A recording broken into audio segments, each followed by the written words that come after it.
Hey guys, Shaggy here, aka Genie. You guys have been waiting for a while for this episode of Car v Car. We're finally here with the new version comparisons of the Massacro and the Jester Racecar versions, of course. So we've already figured out from the normal versions, the Massacro has the exact same top speed as the previous one. However, it's got slightly tweaked handling, whereas the Jester, on the other hand, has got slightly enhanced acceleration for the racecar version over the normal one. So what does this mean for overall aspects of comparison? Well, starting off with the handling. Although the Massacro does have a better turning circle now over the previous version of the Massacro, when we're comparing it to the Jester will still dominate with the turning circle and the response time when taking a corner. Also, the Jester is going to carry way more speed around a corner than the Massacro, where you have to sort of sacrifice a lot of speed to take that corner efficiently.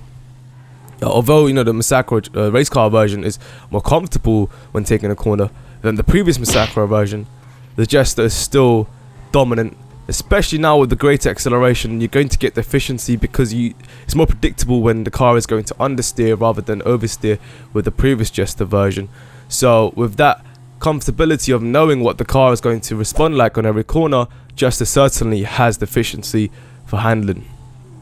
So acceleration, GTA logic 0 to 60, 3.17 seconds for the Jester here, whereas in the Massacro, alright, so very long interval, it takes long to get to 60 from 0, 3.29 seconds, which is crazy now. So with that enhancement for the acceleration has made a difference to the Jester and literally shoots off the line. So if you're doing a race with a 3, 2, 1 countdown and on the go, the Jester will shoot off quicker than the Massacro. But here's the thing, from a racing perspective, the gap that is caused at the start is about 0.5 seconds. But then the Massacro is going to easily overtake on the straight. But this depends completely on this track. That's where it gets interesting. So the balance is there. You guys can see it's certainly viable between both these cars to compete with each other. And it's extremely close. And it's going to be neck on neck, as you'll see during this episode. Torque-wise, we all know that Jester's a four-wheel drive. So it's going to dominate with more power over the Massacro. And, you know, one could simply argue, wait a minute. In real life, the Massacro would have great acceleration, the Jester would have better launch speed. That is true, but in GTA logic 0 to 60, Jester seems to be superior there. So damage wise, both of them, it costed $300 for the first initial impact. Both of them are extremely durable, by the way. And customization options for the Massacro, there's 28 options in total, which I've counted individually for each part of the customization. Whereas for the Jester, we'll see now there's 25 options. Although both of these have extremely insane amount of bloody options for customization, which is awesome, of course, which I sort of wish, other cars did have. But hopefully we do get to see more in the future. But the Massacro will take here for the points with the extra 3 options available through these comparisons. Now, this is where it gets a little bit more interesting, and this is where I've slightly changed it for this particular episode because I had to do so you guys get a better perspective between the two, and sort of I can evidently show you that these two are extremely competitive with each other as opposed to the other sports cars. So the Jester Racecar version, you can see how much of a difference it makes now with the lap time. So I tested it on the Tongva roads, and the lap times show that they were literally milliseconds apart on this particular track after pushing it multiple times for each lap. And these were the limits that I can push with these two. I could not push any further. And then I went on and tested it onto a city track. So the city track made a huge difference for the Jester, whereas the Massacro made no difference whatsoever.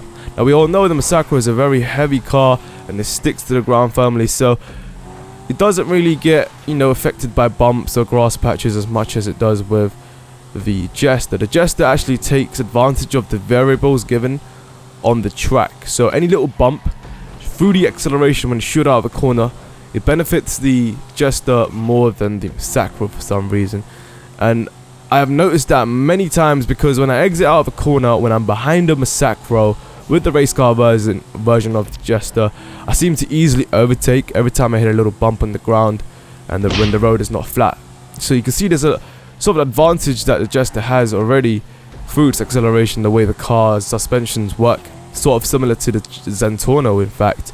So you see the difference there, 0.07 second difference between the two. The Massacro will take it on the Tonga roads, and you got to consider that particular track doesn't have that many straights to optimize Massacro's top speed, so you can see how much of a difference the handling actually made to the race car version. Remember, the older version of the Massacro would not be able to beat the time of the newer version of the Jester.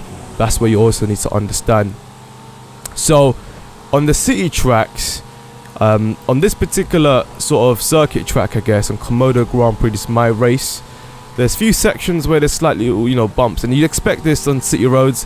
There's a few potholes there and then, and these little potholes, you know, give the Jester a big advantage over the Massacro, I guess, like I've said. So although it still comes down to the milliseconds, there's a significant gap between the lap times and the city roads between the Jester and the Massacro over the Tonga roads. But what this video is showing is that depending on the track, regardless, both of these cars are extremely competitive with each other. So depending on the driver, of course, you know, you could do well with either one, but you can certainly compete with either one of these as well. So that is basically what we're gathering for this episode. So you see here, the Jester's actually going to get, you know, 1 minute 11.840, whereas the Massacro gets 112.340. So that's quite a big of a gap. You know, 0.5 seconds, kind of crazy compared to the Tonga roads, where 0.07, where it's flat out roads with no variables whatsoever. So this is sort of perspective we're getting between the two tracks from different locations and different surfaces and different variables. So there's a lot more variables on city tracks, and there's no variables on flat roads and Tonga roads, and you can see the differences between the lap times there as well. So generally speaking, the Jester does take it, mainly because of its handling and its efficiency around corners and carrying a lot of speed, and of course now the improved acceleration. But don't forget, these two tracks are extremely short. They don't have that many straights to help, you know, benefit Massacro's top speed and optimize that. So obviously if you get a longer track with massive straights, the Massacro will certainly get a quicker lap time over the Jester. But that's extremely you know, dependent on the track. But certainly if there's a track that's got a balance of both straight and corners, sorry, the Massacro and Jester will be extremely close in lap times, as you saw from the first track. So that is what I'm trying to say here. Other than that, the question is it worth getting these two? I would certainly say yes. I've got it myself. Which one do I personally use for racing?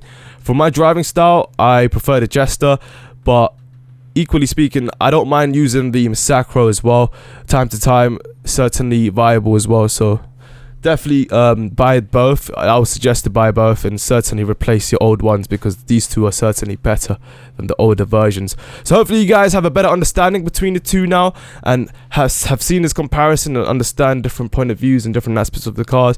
So yeah, I've done my best, guys. Hopefully you guys have enjoyed. Subscribe for more GTA 5 content. I'll see you guys soon. Check it out. Good night, peace. Yeah. Oh, of course, if you guys are interested in muscle comparisons with the new Imponte Dukes, then check that out. There's a huge listings of episodes with the other muscle cars. So yeah, check out the annotation on the screen. I'll see you guys there. Thanks for watching.